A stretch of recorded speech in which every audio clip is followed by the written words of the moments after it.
Hello there.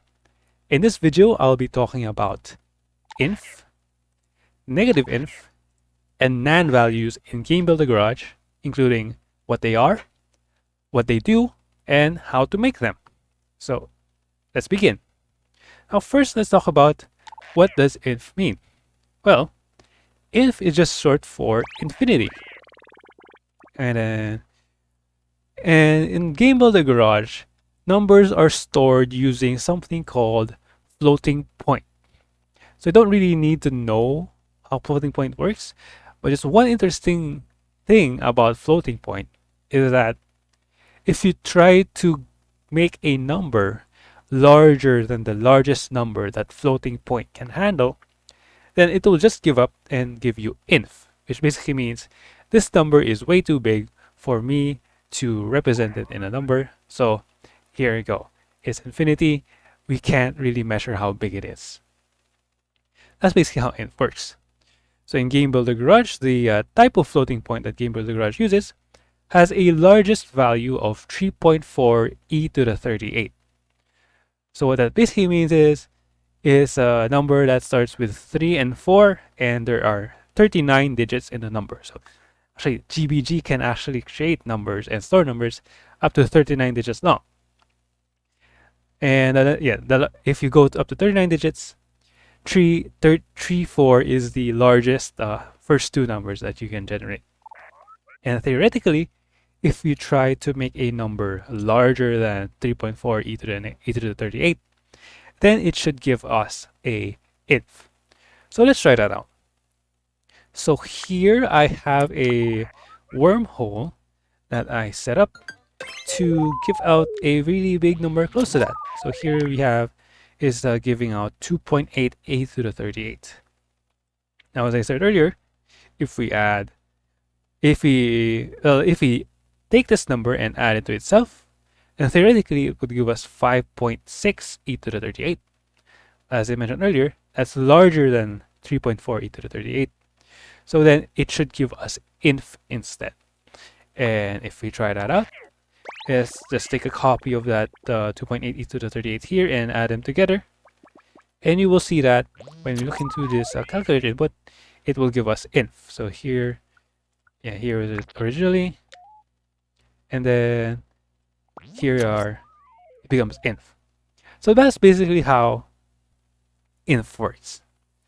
Now, well, what about negative inf? Well, it's same principle. The largest negative number that the game can store is 3.4 e to the 38. So if we try to make a negative number larger than that, we should also get the same result. And if, let me just show you here, if we take these two inversions, so now here we have a negative 2.8 e to the 38, and the same thing on the bottom. When we try to add those together, that tries to generate 5.6 e to the 38, and it can't represent that, so it gives up and gives us negative inf. Now, what about NaN? Well, NaN is a special case. So in floating point, NaN is a quote-unquote number that the computer gives you if it tries to make something that it has no idea the value of, or if it tries to make something that it doesn't think has a numerical value to it.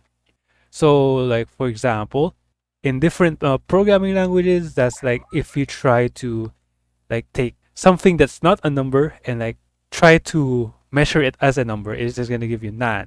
Or another case that I will actually showcase here that's possible in GBG is you can also get NaN if you take an inf. So let me create an inf again. Oh yeah. So here, I'll just store the inf and negative inf in wormholes A and B to make it easier later. So now in wormhole A, let's see here, we have inf. And then in wormhole B, we have negative inf. So now what happens if we add inf and negative inf? Well, you might think, well, that's just going to give us 0, right? Well, no, that would give us NaN. So why does inf minus negative inf give us NaN? Well, I mentioned earlier that inf isn't actually infinity, and like infinity is not really a number. The computer basically just gives inf if it's a really big number that it cannot represent anymore. It has no idea how big it is, but it knows it's really big, and it can't tell you how big it is, and it gave up. And the same thing happens for negative inf. So basically what we're doing here is we have a really big positive number that we don't know the value of, and a really big negative number that we don't know the value of. Now, if we knew that those two numbers were the same value, well, that would just give us 0. But in this case, we don't know how big one infinity is over the negative infinity. So the computer has no idea what the value is supposed to be, and that's why that gives us NaN. And that's basically a very simple explanation of what inf, negative inf, and NaN are in the context of computers and in Game Builder Garage. Now let's move on. Well, what do inf, NaN, and negative inf do?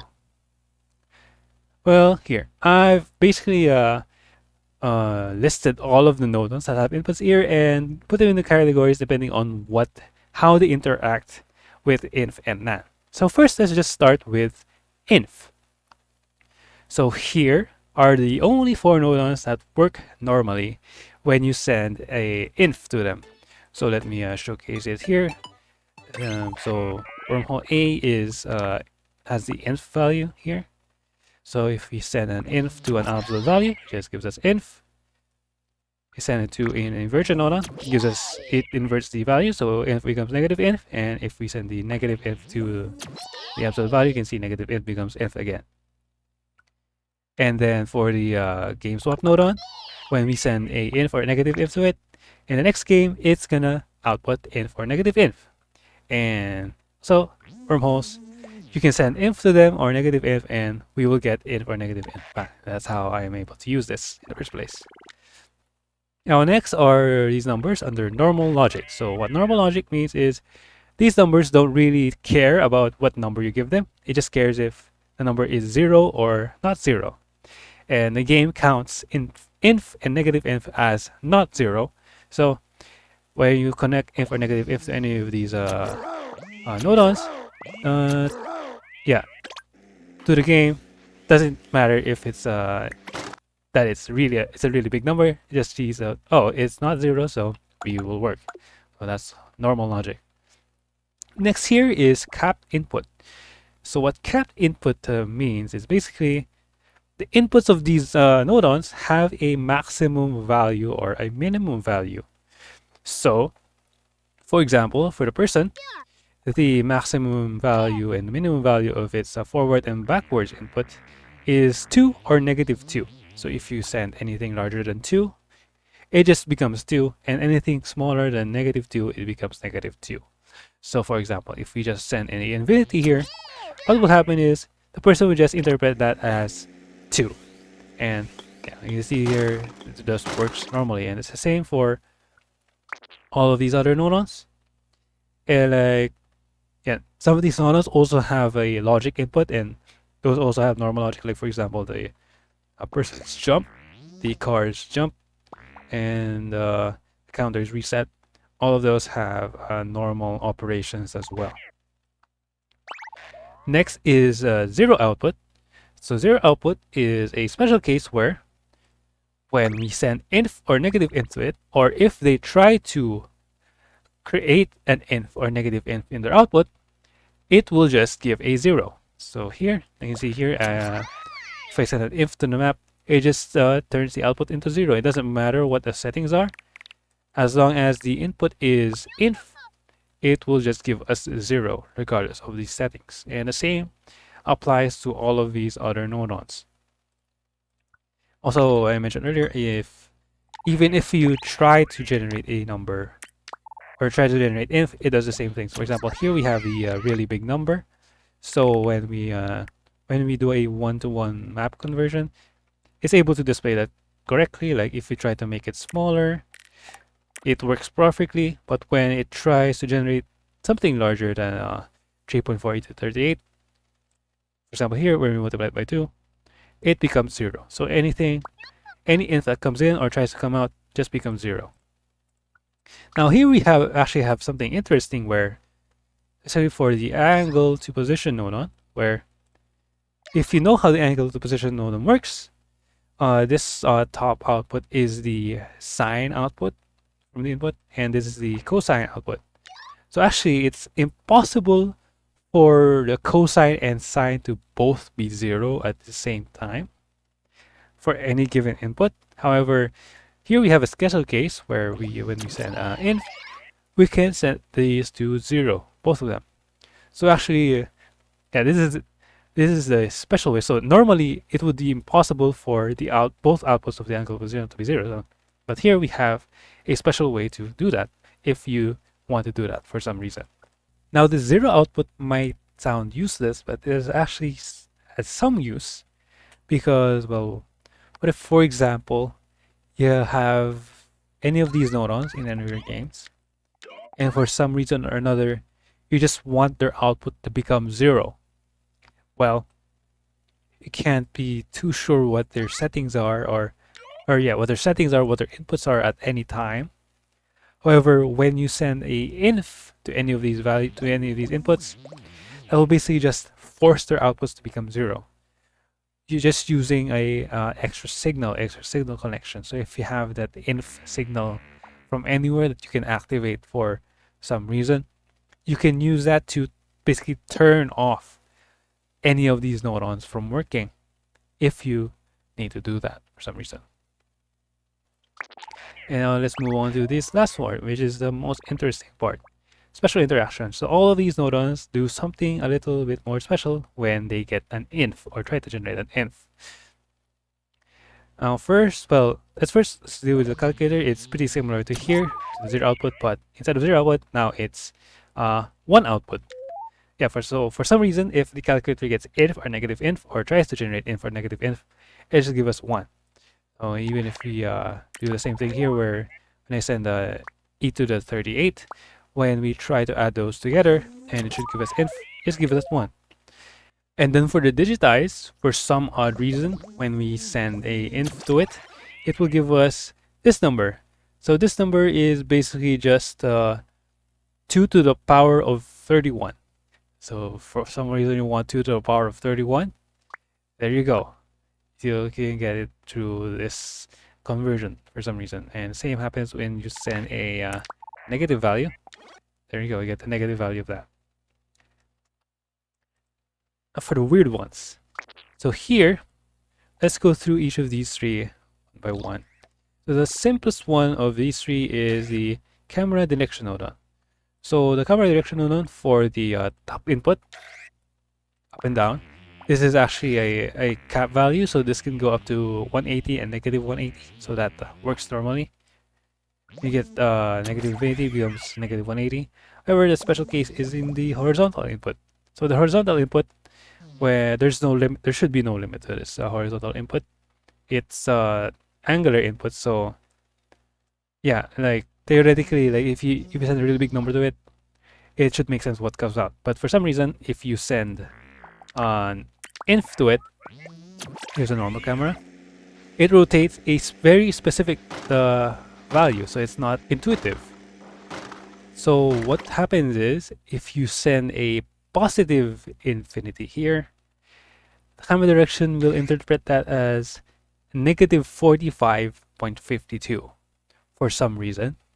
And if you send negative infinity, it will get interpreted as positive 45.52. I don't know why. That's just what happens. The next up is the freeslider. So the freeslider nodon, when you look into the Nodopedia, it will tell you that the input operation, or basically it doesn't have a maximum or minimum input. However, when you try to send a infinity value to it, well, where would it actually go? Since it can't actually go to infinity or negative infinity. So what will actually happen is the freeslider will try to move to 1 billion. So if FreeSider gets an input of infinity, it will interpret that as 1 billion. That's basically it. Pretty useless since anything that moves farther than 400 gets deleted immediately, but still something interesting to find out.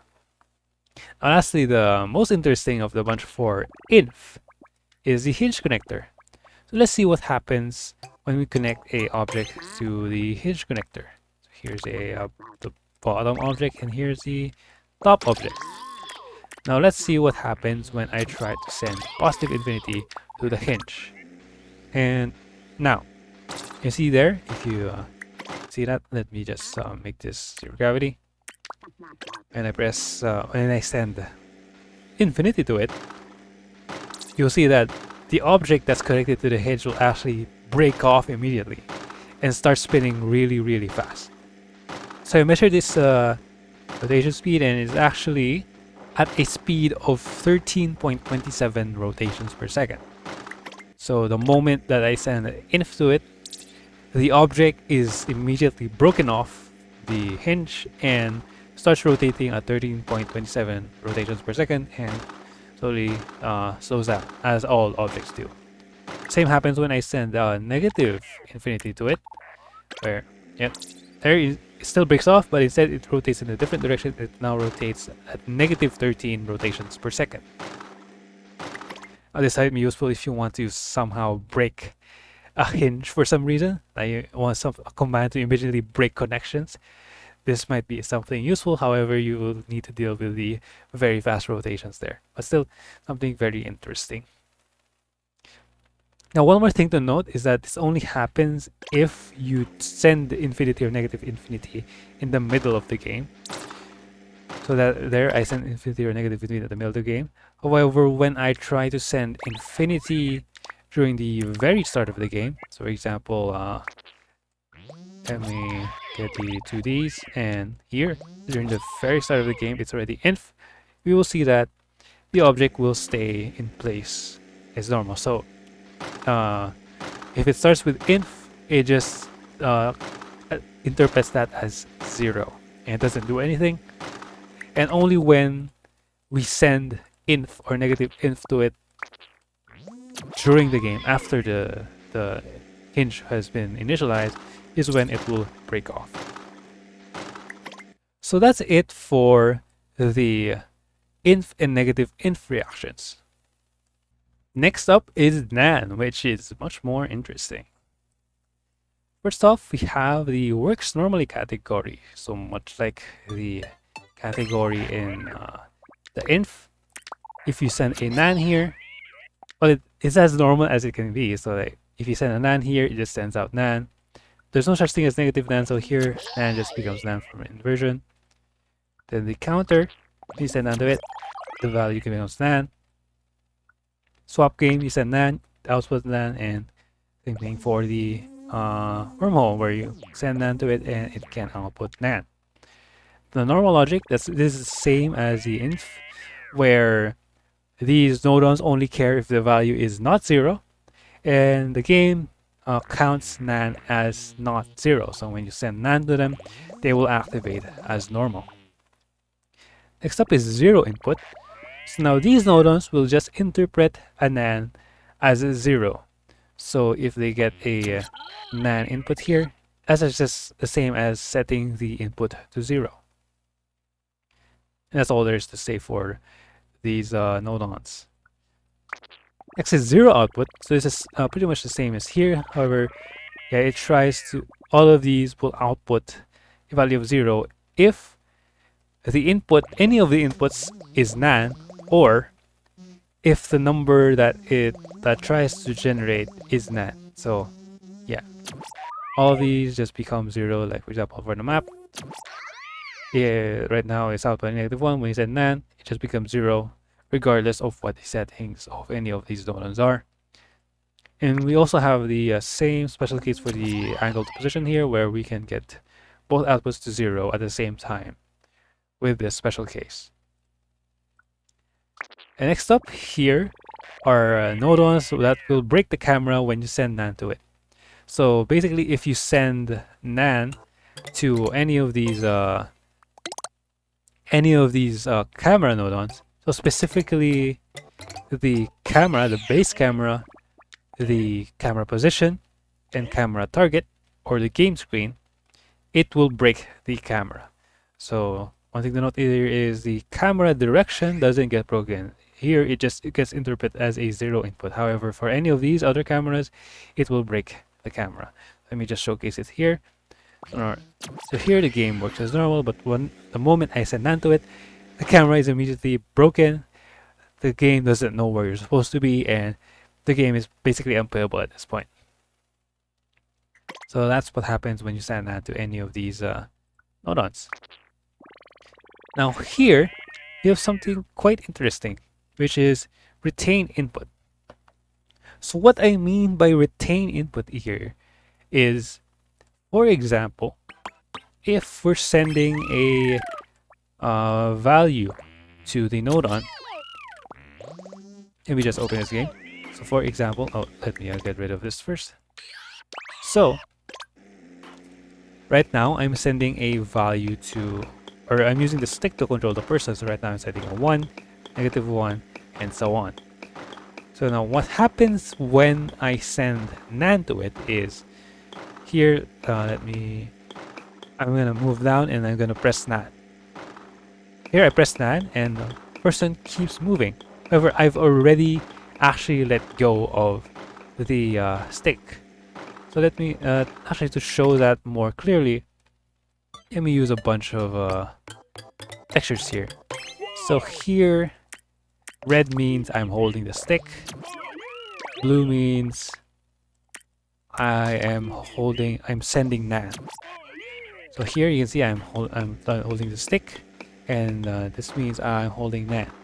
So here I'm moving the stick and then let go, it stops. But here when I move the stick, then press NaN and let go of the stick, you can see that the person keeps moving.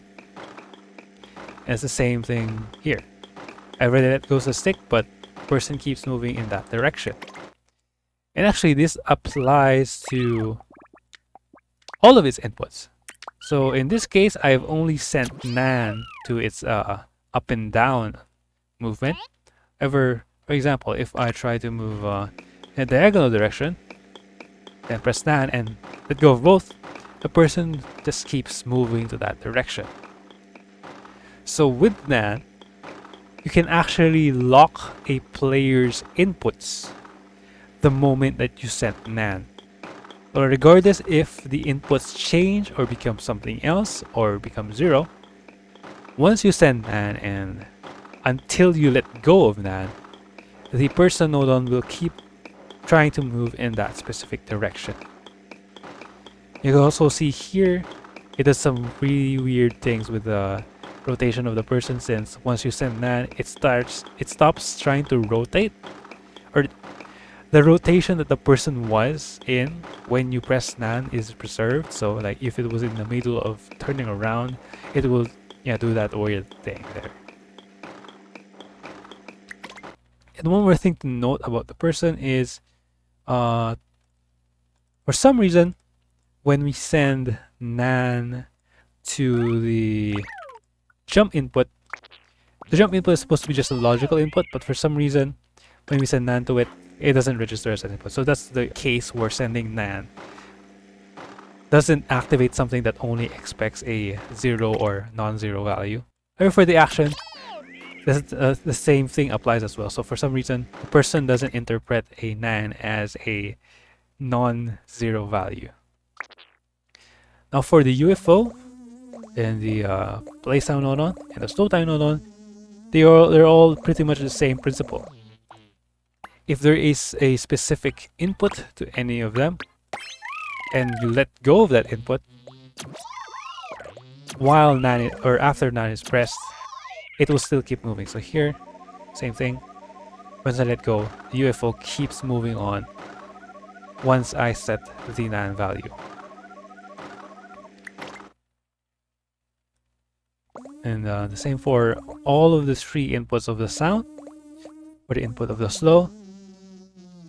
And then, however, for the BGM nodon, there's a special case here. So for the play and the volume, it works the same as the others. So let me just showcase that here. So here I can play the song, go, stops playing, play the song, let go, play a song, press NaN, and then let go, keeps playing, and once I let go of NaN, it stops playing. Now something special happens with the speed input. So for example, if I send 1 here, then let's have a button that sends 2 to the speed. Or actually, let's have 2 buttons. Let's have button B and button X. Button B and button X. And then let's connect the NaN input to the speed. Let's see what happens. So normally, when you have an input to the BGM Nodon, doesn't play to the speed, it assumes that it's 0. Or if it's 0, it doesn't play anything. So if I press B, it will start playing at a speed of 1. If I press X, it will start playing at a speed of 2. Now when I press NaN, while this is happening, you can see that it keeps playing at a speed of 2. However, when I let go and press NaN again, it actually keeps playing at a speed of 2. However, when we just send one button, so right now it's playing at speed of 1, press NaN, let go, it still plays at a speed of 1. And actually, if we just send NaN normally without ever sending anything else to the Nodon, it actually plays as 1. So the special case with the speed of the BGM Nodon here is the NaN will be interpreted as 1 or a different value if a value other than 1 was ever sent to the background, to that input. So if we send, for example, 0.5 there and then send NaN, then it will be set to 0.5. So NaN basically just sets the value of this to either 1 or whatever the last value that was sent to that input. So that's a special interaction with a background Nodon. Now for the very last section, which is special interaction. These are the most exciting ones. Let me get through the least exciting ones first. So first, for the marker Nodons, when we send a NaN to any of their inputs, the marker will disappear. So this is not actually possible any other way in the game. Normally there's no way to get rid of the markers at will, but here if we send NaN, we can just make the markers disappear if for some reason that's useful to you.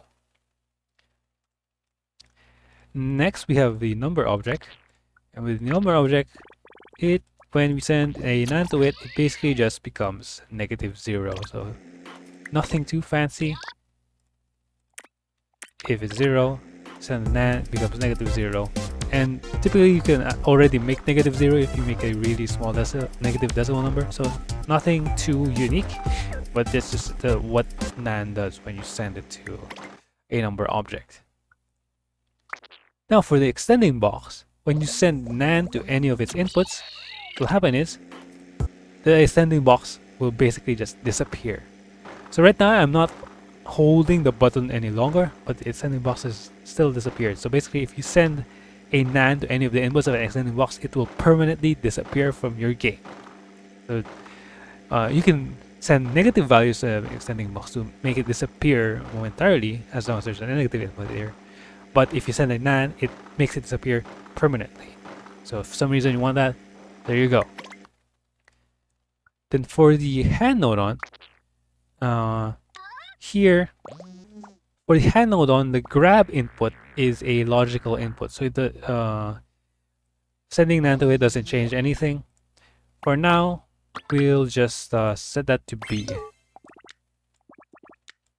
Set the grab to B so that we can showcase something later. And right now, let me connect this stick to the forward backward to that, and connect the NaN to the forward backward input of the right hand. So let me showcase what should happen normally with the with the hand node on. Let's try to grab this number object. So when I grab this number object and use a stick, I can pull it towards me and pull it farther away. Now the special interaction with NaN is when I'm grabbing onto an object and send NaN. So right now I can send NaN. Now you can see there that the hand basically lets go of the object, but whatever movement that the hand does still moves the object. So let me make it even clearer here. So you grab the object and pull it towards me, and then when I press NaN, there we go. It's basically let go, but it's still moving. And when I let go of grab, it goes back down. So when I grab something and then press NaN, what will basically happen is it will keep moving with whatever momentum it had when it got NaN. It will still follow the rotations of the hand as it's floating around, and the object will basically be not affected by gravity or any other forces during the state. So for example, this box is movable and it's affected by gravity. When we pull it up and we like for example, when we move right, when we send NaN, it will keep moving right at that speed. And like if we move it this way and press NaN, it will do that and until we let go. And like for example here, the same applies to the UFO, like that. And when we let go of grab, it lets go of that special state. Just show it again.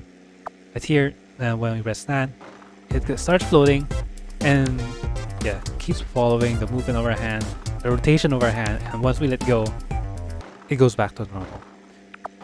So yeah, that's what happens when you send NaN to the forward and backward input of the hand while grabbing onto something.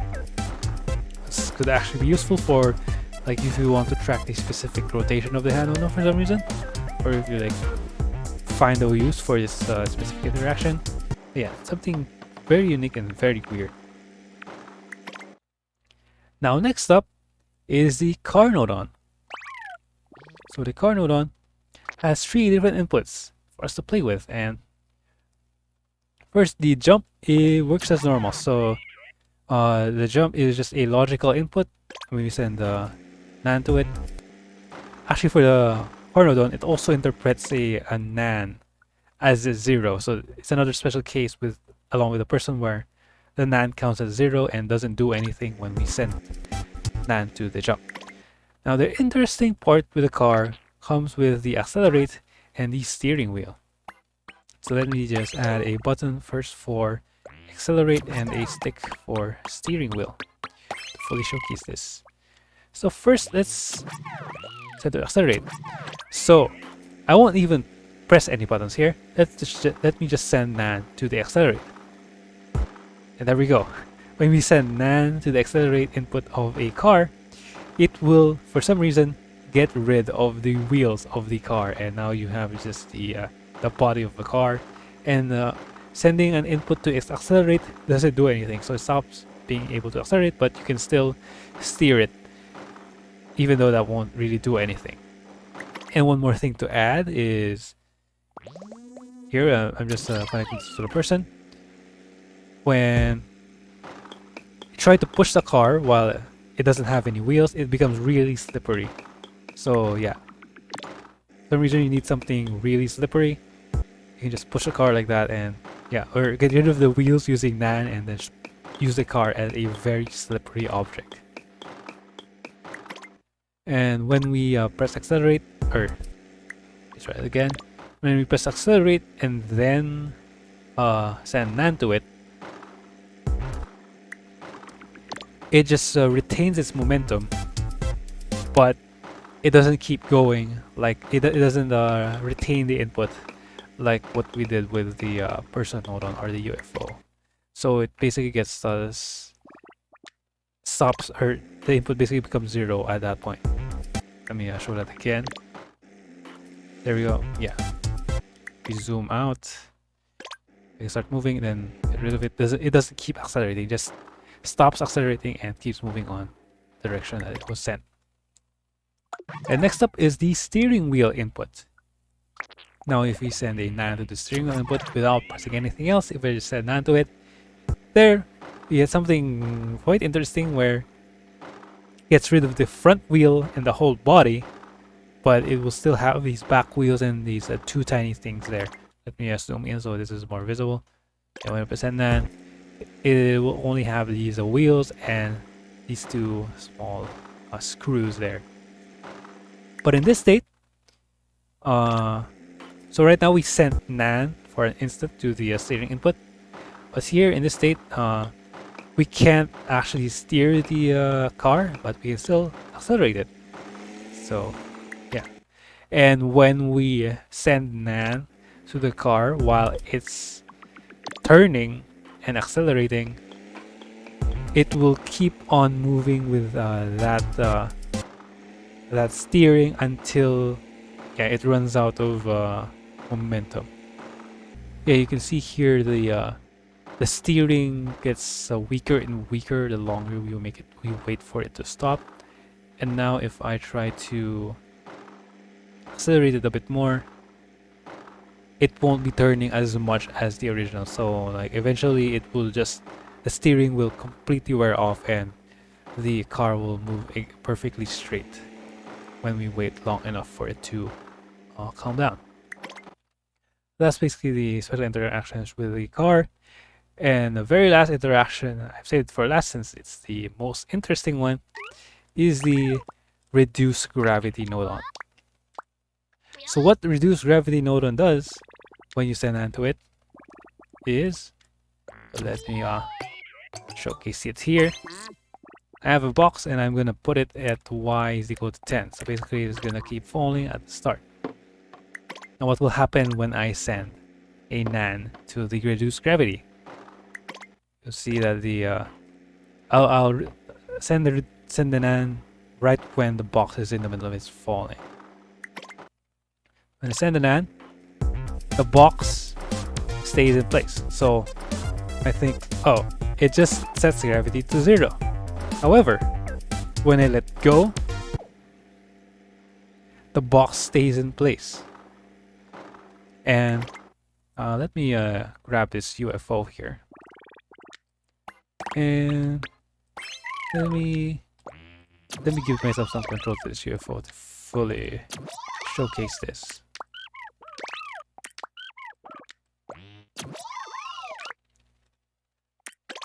Have a fully controllable UFO. Alright. Send NaN. Okay, so now the object is stuck in place here in the sky. And once we let go of NaN, well, gravity seems to be back. But well, this object is still floating there. And when we try to move it, the instant that we touch it, it starts falling back down. So basically what this does is, yeah, let me send jump here as well so you can see that it happened to the person along. So basically what happens is, when you send NaN to reduce gravity, what will happen is, at that moment, at the moment the NaN is sent, everything stops in place. When you look at the UFO, actually you can't actually move laterally as well. So it doesn't just it stops gravity. It basically stops all physics in the game. So right now the UFO can't even move. It's not just the gravity that stops. But when you let go, you see there the person moved back down. So gravity is back, but everything that is not a person or a car that got stopped mid-air will still have the zero gravity effect on it right until the moment that anything touches them. So the moment the UFO touches this block, it will start falling back down again. That's a really, really cool interaction of the reduced gravity Nodon, and probably one of the most unique uses of the NaN number in Game Builder Garage. So, one very important thing before you try to do this. So this NaN induced gravity actually has a very important glitch that you should know about. The glitch is if we have a hinge anywhere in the world, whatever the value of the hinge is, as long as anything is connected to a hinge, to another object in the world, when you send this NaN to the reduced gravity, what will happen is the game will crash. The game will stop responding. Here I'm pressing all of the different buttons. Nothing's working. The game will basically crash the moment you do that. So, if you are gonna use NaN, and especially if you're gonna use NaN and send it to a reduced gravity Nodon, make extra sure that there are no hinges in your game, because otherwise it will crash your game. Also, if you try to do this intentionally in any of your games, that is not very good to whoever's playing it. So everyone will probably blacklist you if you do that, and no one's gonna play your games ever again. So just don't try it. Make sure that you don't have any hinges in your game if you're gonna try this. Now with the game unfrozen, the only way to continue is to just close the game, and when we close the game, it will give us this error here that tells us, oh, it can't really close it properly, something really wrong happened. So don't try it. Make sure that you don't have a hinge in your game when you do that. Well, now how do we make Inf and NaN in the first place? I already showed you part of how it's done in the very start of this video. When we try to add something together to make something bigger than 3.4 e to the 38, it will give us a inf when we connect them in a specific way. So this actually hinges on these works normally Nodon. So basically, when we want to add two numbers together and want to retain the inf or the negative inf or the NaN, we basically need to use any of these four Nodons. And well, this will basically swap us to another game. So basically just these three Nodons. So for example, if we take a wormhole exit and another wormhole exit and a wormhole entrance, well, when we just connect one of these together and we send one, what will happen is, since we're sending one here and the one comes, or the number stored in the wormhole comes out here and then gets added by one again, this basically just keeps on increasing as long as there is a 1 connected here. Now what happens if we have two of these here? Now what will happen is, when we send a 1 here, that 1 gets multiplied by 2 because we have two outputs now. So 1 becomes 2 and becomes, then those of these now have 2, so that becomes 4, and then 8, 16, 32, and so on. So basically, the number here exponentially grows really fast. And when we just connect a 1 here, you'll notice that, yeah, you can see a bunch of random numbers so there. So that's the number very quickly getting bigger and bigger until it finally settles on inf. So this is the simplest way to create an inf or negative inf, is where we just send in certain value, negative or positive, make it multiply by itself really quickly until it becomes inf or negative inf.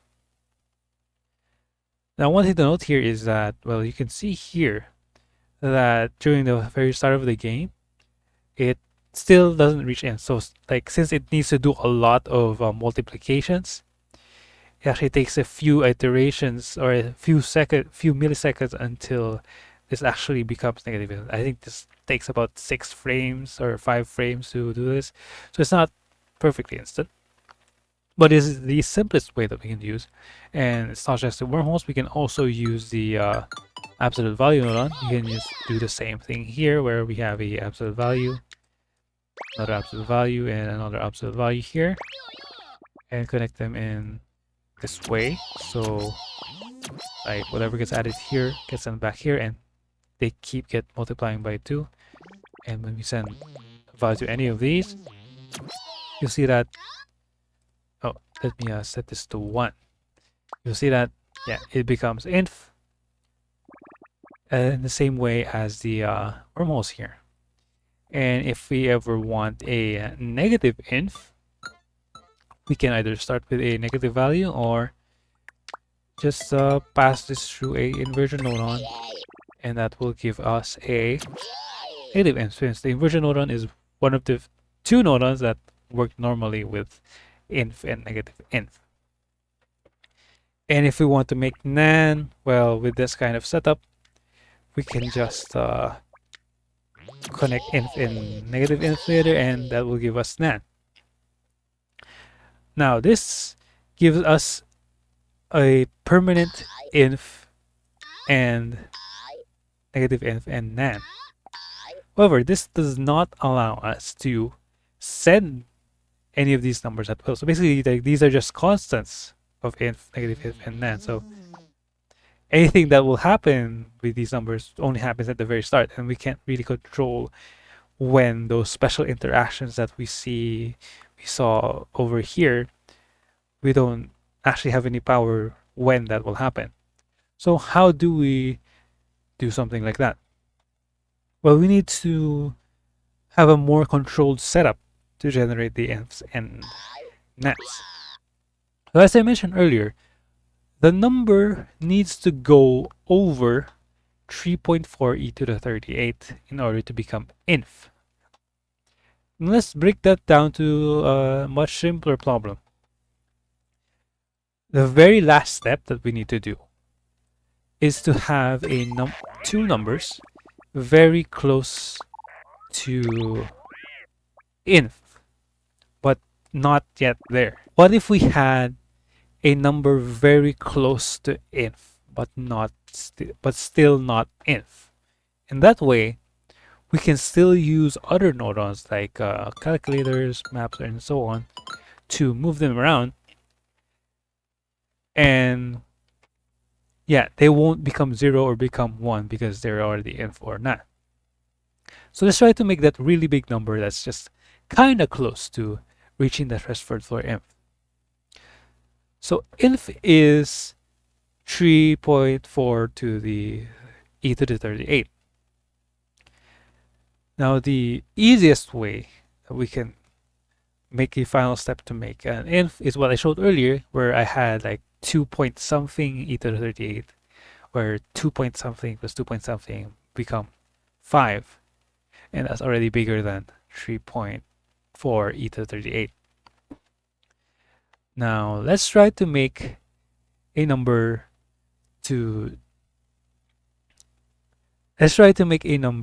like that. Now the fastest way to make a really big number is if by using a map. And if you know how a map works, we can do something like this. Set the input range to a negative value in a very small range and the output range a very big, and here we can make a value of 1 million. So that's 1e9, so still quite far away from e to the 38. Now what if one more thing we can do is add more 9s to this, and when we do that, our number becomes much bigger. So now we have 8.192 billion. So that's a lot bit closer to what we want, but still not enough. So the fastest way that we can make this number even bigger is by squaring it. So here we have 8.1929, and when we square that, we get 6.7 e to the 19th. So already really close there. When we try to square this again, well, this would actually give us like a number like 4, wait, yeah, around 4 point something e to the 39. So that's a little bit too big. We can try something smaller like this. Half this, so this is half, this is quartered. And now, when we have a map with negative 1000 to negative 999.9999, so that's 4 nines after the decimal point, we will generate this number, and when we square that twice, we will get 2.8 e to the 38. And since this number is still not inf, we can still move it around. So what we can do now here is, for example, if we take another calculator here, connect it to here, another calculator here, and then hold on, connect a button to it. Well, right now it's 0, and then when we press the button, it becomes 2.88 to the 38. And one thing we can do here is we can just take an absolute value node on here, or we can take a inversion node on and add this number to itself twice. So by adding 2.8 e to the 38 to itself, we get something like 5.6 e to the 38, which should become inf. And don't you know it? There, when we press the button, both of these multiplies send 2.8 e to the 38, and those two add together at the input of the absolute value or the inversion, and that will give us inf or negative inf. Here, negative inf. And basically, that's the simple setup for making a inf or negative inf on command. And if we want NaN, then we can just send both inputs to the same input, like this. So that generates NaN, or if we want, we can have another output value or another invert, so that we just have one output here. So this generates NaN, and we can send this NaN anywhere else on command whenever we press this button. So if we want all three at once, so we want both an absolute value, or we want a inf on command, a negative inf on command, or a NaN on command, this is the best solution to achieve all three at the same time. Once again, this map is set to negative 1000 to negative 999.9999. So don't worry if it's displays negative 1000 there. It's still, as long as you don't press OK, that's still negative 999.99999. Still, yeah, just look here if it's showing the right number. It should be 4096 followed by a few zeros, followed by 6 zeros. And the output is 0 to 500. Square that twice and just send it to these two multiplies, and we will get our inf or NaN generator. Now, if you're really stingy with Nodons for some reason, I have a little bit cheaper solution here, but you probably won't understand how it works, but I think it's useful if you want to shape some Nodons. This solution requires knowledge of subframes, a topic called subframes. If you don't know how it works, don't worry about it. You will learn about it some other time. But for now, if you want a little bit cheaper inf or NaN generator, here's a alternate solution. So yeah, just take a map that's set to negative 100 to negative 99, and output to 0 to 40. Get a multiply, send the multiply to the map, and send the map to the two inputs of the multiply, so it goes into each other. Next, we will just have this multiply here. We will have the absolute value and then the inversion node on. connect it like this, connect this to this, and we multiply to these two. And then our output is here. And now when we press the button, we will see that. Now when we press the button, we will get a NaN here, or a negative inf, or a inf here. So this is actually the cheapest way to generate a NaN.